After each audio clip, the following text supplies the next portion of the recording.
Thank you, Jay, for taking a minute out. I'm looking forward to getting into your real estate world, so thanks for taking a minute out. Absolutely. I'm excited to be here. I am too. So let's begin with something I know we're all getting fatigued with, but it was very central in our lives for a while. How did you survive that COVID time period? And how did it change the way that you do business now? Yeah, good question. So, interestingly enough, well, first let me say this. So, my expertise in real estate investing is raising private money, sharing with other real estate investors how to go about raising private money for your real estate deals without ever having to ask for money. So, we don't borrow from banks, we don't borrow from hard money lenders. And we do a lot of flips, a lot of rehabs. We've done over 500 of those here in Eastern North Carolina. So, to your question, what happened in COVID? It's really, really interesting. Prior to COVID, there was $18 trillion in cash sitting on the sidelines. This side of COVID, 31 trillion. So all this cash has come into the market available where people just didn't know what to do with their investment capital or their retirement funds to get a good rate of return. So after COVID came along, I started having more money chasing me.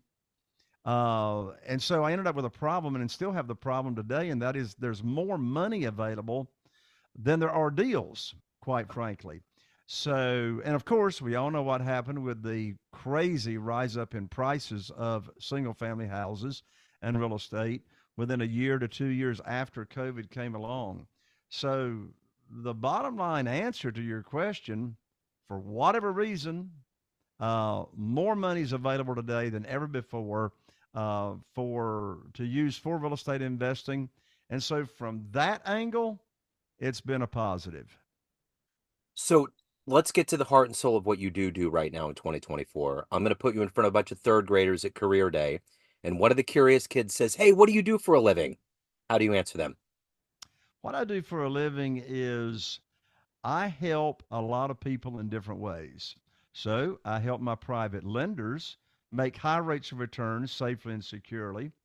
And then I help sellers of houses that are in some kind of pain and trouble that need to sell. Either their property's in distress, their personal lives are in distress.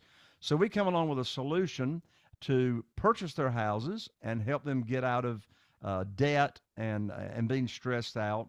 And then, of course, we work with a lot of contractors on rehabbing houses. So that's the long answer. The short answer is, what do I do? I'm a flipper, just like on HGTV, except what I do is real and not made up. So, what did you want to be in the third grade? What was your dream to grow up and become? Oh, I wanted to be a magician. So, you're good at magic. So I'm very good at magic. Yes. Excellent. How does that work together with, I mean, that's kind of a right brain. I mean, it's right and left brain. How does that work with you and the real estate prowess? How does that come together? Yeah, it's all a creative process. So, when you're fixing and flipping houses, I love to watch the creative process of, turning a lemon into lemonade. Um, I've got a fantastic team. I've got the same interior designer for the past 20 years that we've been doing this, working with the same contractors for that same length of time. But there's never 2 days alike in this business. What I really enjoy doing is the marketing. I love testing new marketing strategies. How do we get lead flow coming in every day? I tell real estate investors all the time, unless you've got consistent leads from motivated sellers coming into your pipeline every day, you don't have a business, you've got a hobby. So take me back to the beginnings in North Carolina to your childhood. What were these foundational seeds that were planted into you that made you evolve into this place of understanding real estate, running your own business, and even magic? How did all of this happen? Well, I owe a lot to my dad, Wallace Connor. And in a couple of months, he's going to be 91 years old. And he's in the middle of a development building out 350 houses right now at 91 years old. Anyway, I owe a lot to my dad because at one time, his company was the largest retailer of manufactured homes in the nation. And so he put me to work in the summers, starting when I was 12 years old. And we actually still have landlines here in North Carolina with cords attached to them. But he So put me on the antiquated.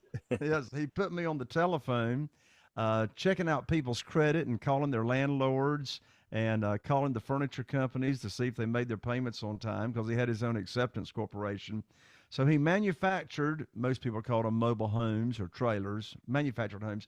So I grew up around my dad and his company that offered affordable housing for people. So I was on the telephone and I was checking out people's credits. So my communication skills were developed at a very, very young age, talking professionally over the phone, and I saw how he ran his company. He was known and still is known as the 3D guy, which stands for dictate, delegate, and disappear. So I learned from my dad how to get out of your own way so you can run your business instead of having your business run you. So being around dad and his company, of course, played into this world of real estate for me. So talk to me a little bit about heroes. Who's been that inspiration, that hero that's fueled your rise and who you are today? Well, I've had a lot of heroes. One hero is Zig Ziglar. Of course, he has passed away, but Zig Ziglar was one of my heroes. When I was in sales in my dad's company, we were required to listen, and I'm going to date myself now. We were required to listen to all of Zig Ziglar's cassette tape trainings Wow. and take a test. So I love Zig's philosophy. You help enough other people get what they want and need, you don't have to worry about yourself. So I grew up with this, having this servant's heart and a servant's attitude, leading with serving first. So Zig Ziglar was definitely one of my heroes. When I was 23 years old, a cousin of my mother sent me the book, mailed me the book, How to Win Friends and Influence People by Dale Carnegie. So shortly after I moved to Texas at 23 years old, I took the Dale Carnegie Human Relations Principle course that we met one time a week for 12 weeks. So Dale Carnegie was a hero of mine. And then a third one was Og Mandino. The first book that had the biggest transformation and influence on my life was a book that he wrote by the title of University of Success. University of Success. That book is still in print.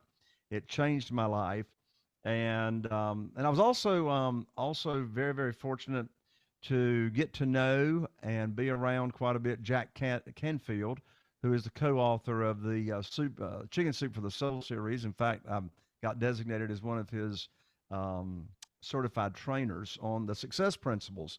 There's another great book, The Success Principles by Jack Canfield. Great book. So if you can meet a business mind, business leader alive today that's doing wonderful work that you admire, spend a little time with him, who would it be?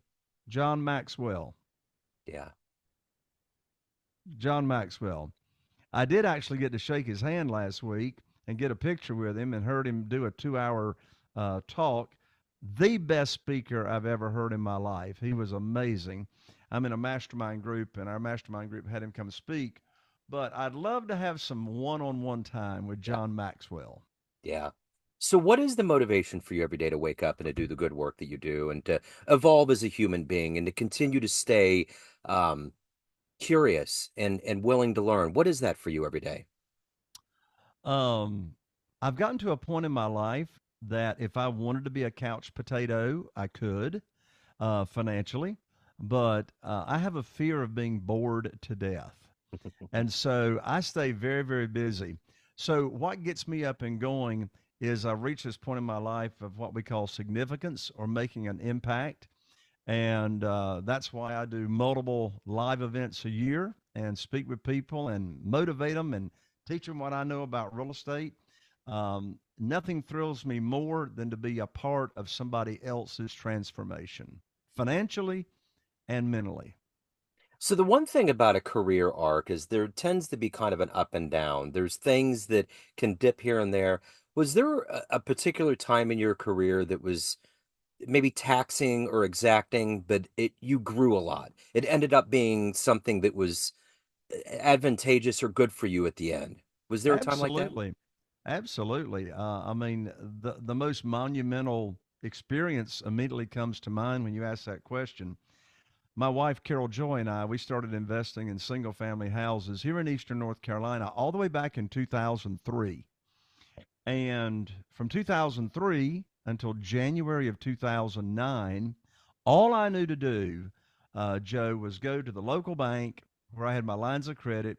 And all I needed to do was get on my hands and knees and put my hands underneath my chin and say, please fund my deal, and lift my skirt up so my banker could look at all my personal assets and give me a colonoscopy and, do everything I could to get the loans for my real estate deals. That worked okay that first 6 years until January 2009. I called up my banker. His name was Steve. He had funded a ton of deals for me in that first 6 years. And I called him up to tell him about two houses that I had under contract that represented over $100,000 in potential profit. And I learned, Joe, like that over the phone, that my line of credit had been closed with no notice to me. And I said to Steve, I said, Steve, what in the world are you telling me? My line of credit is closed. And, I've always made my payments on time. I got a great credit score. He said, Jay, don't you know there's a global financial crisis going on right now? I said, no, but you just gave me a financial crisis. I don't have a way to fund these two deals. And so I hung up the phone, Joe, and I sat here at this very desk and I asked myself a question. By the way, these people running around saying, oh, every problem's an opportunity. I want to throw up. I didn't have an opportunity. I had a problem, right? So I sat here and I asked myself a very powerful question. And this question that I'm going to share with you and your audience can help you fix any problem you got going on in your life. By the way, the power's in the questions, right? The right questions. So here's the question I asked myself. I said, Jay, who do you know that can help you with your problem? And I immediately thought of Jeff Blankenship, good friend of mine and Carol Joy's. We know him through church. He lived in Greensboro, North Carolina at the time, and he was investing in real estate, single family houses. So I called him up and I told him what had just happened with me losing my line of credit. He said, well, welcome to the club, Jay. I said, what club is that? He said, the club of having your bank shut you down. My bank just shut me down last week. Now, bear in mind, this was all taking place in January 2009. My next thought was, well, I'm calling the wrong friend. He's in the same boat I am. So I asked Jeff, I said, Jeff, how are you going to fund your real estate deals? He said, well, have you heard of private money and private lending? I said, no. He said, well, have you heard of self-directed IRAs and how individuals can move their current retirement funds over to a self-directed IRA company, and they can loan that money out either tax-free or tax-deferred to us real estate investors, and they can earn high rates of return safely and securely? I said, no, I never heard of that. So anyway, Jeff told me about it. I studied it. So I put my program together, and I started teaching people. That's how I raise private money without asking for it. I put on my teacher hat, lead with a servant's heart, private money teacher. We've got 47 private lenders right now funding our deals. They never even heard of private money till I told them about it. So when I went about teaching what private money was, I was able to raise and attract $2,150,000 in less than 90 days. I don't say that to brag at all. The reason I'm sharing this story is that it actually was, in retrospect, the biggest blessing in disguise that I've had ever since my real estate investing career, all the way back to 2003. One thing that I learned from John Maxwell is that there is always, and here's a writer downer, no matter what the problem is, there's always an answer. And in fact, there's always more than one answer. And, an important formula that I learned from Jack Canfield in his Success Principles book, chapter number 1, is take responsibility for everything that happens in your life. Don't be a victim, be a victor. And here's his formula, which absolutely, that I actually practiced in that story that I just told you about. Yeah. I just didn't know I was practicing it. The formula is E plus R equals O. The E stands for the event, any event that's happened in your life. Maybe you brought it on, maybe you didn't. So that's the event. The R stands for your response to the event. We have the choice, we have the power to respond to any event and put any kind of filter on that we want to. And that determines the outcome that you're experiencing. Unfortunately, Joe, most people walking around live by a different formula. The formula most people walk around living by is E equals O. Whatever the event is that happened in my life, oh, that determines my outcome. That's not true. Your response, which you get to choose, gets to determine your outcome, which means you can be in control of your destiny. So that's what I did with that story I just shared. Yeah. The event that happened, I lost my line of credit. Yeah. I didn't bring that on. That was a global financial crisis. I could have gone home and put my tail between my legs and just sat at home, or I could have looked for a better and quicker way to fund my deals, which I did by asking who can help me. Therefore, because of that, the outcome is, Joe, you and I are visiting today because of that event and Yeah. because I moved on to this world of private money and being able to, share with others about how I go about doing it. Best case scenario of cause and effect for sure. So let me ask you this. Of everything that you've done and clearly overcome and evolved into at this point in your life, what are you the proudest of? What am I the proudest of? Yeah. Um, Choosing the right mate. There you go. Good job. We're getting ready to celebrate our 38-year wedding anniversary. Her name is Carol Joy that I've mentioned. I always talk about Carol Joy, and I met her my first Sunday in town in Wichita Falls, Texas, when I moved to Texas all the way back when I was 23 years old. So, of course, I got to give Dad my credit. I give credit. Dad said, I said, Dad, if you could give me any advice as I move out to Texas from here to North Carolina, what would it be? He said, meet a girl at church. That's who you want to marry. Meet a There you girl at go. church. That's it. It takes a team to win, that's for sure. So at the end of the day, everyone out there has a perception of you. There's all these people in different spheres, family, friends, clients, colleagues, but you run the show. What's your perception of you? Who do you think you are? I think I'm one of the most positive people that ever walked on the planet. I just really do. I think that no matter what happens, that we can make some good out of it. Back to the E plus R equals O, and I learned this from some book I read. I don't even remember what book it was years ago. But when something happens and you perceive it to be bad or a challenge at the time that it's happening, then step back and put on your observer hat. Don't let yourself stay like in it with your emotions, but step back and look at it. I actually learned that from my dad when I was working in his company years ago. Um, he would have meetings with us and the leadership team, and we'd have a problem. And my dad would sit back in his chair and he'd say, boys, this problem is just too big for this afternoon. Let's come back and take a look at this tomorrow. And inevitably, we'd come back and look at that situation. And you look at it tomorrow, it can have a whole new perspective, Yeah. or you can. Yeah, for sure. Well said. So if anyone is interested, they want to reach out, learn more about what you're doing, any of the good business, where can they go? Absolutely. Well, if you're listening to this show and you've got any interest in real estate investing and you don't want to ever have to worry about having funding for your real estate deals, I just launched my brand new private money challenge. And I'd love to invite you that are listening to the show to my challenge. You can go to www.privatemoneychallenge.com. Privatemoneychallenge.com. It's a series of 7 videos. They're short, only 15 to 20 minutes. But it'll get you on the fast track to getting private money and funding for your real estate deals. And I promise you, we'll have fun doing it together as well. Privatemoneychallenge.com. Excellent. Jay, love the optimism, love the story. Thank you, sir, for your work. Keep doing the great work and putting the light out in the world. God bless you, Joe. Thanks for having me. Same to you. Thank you. Take care.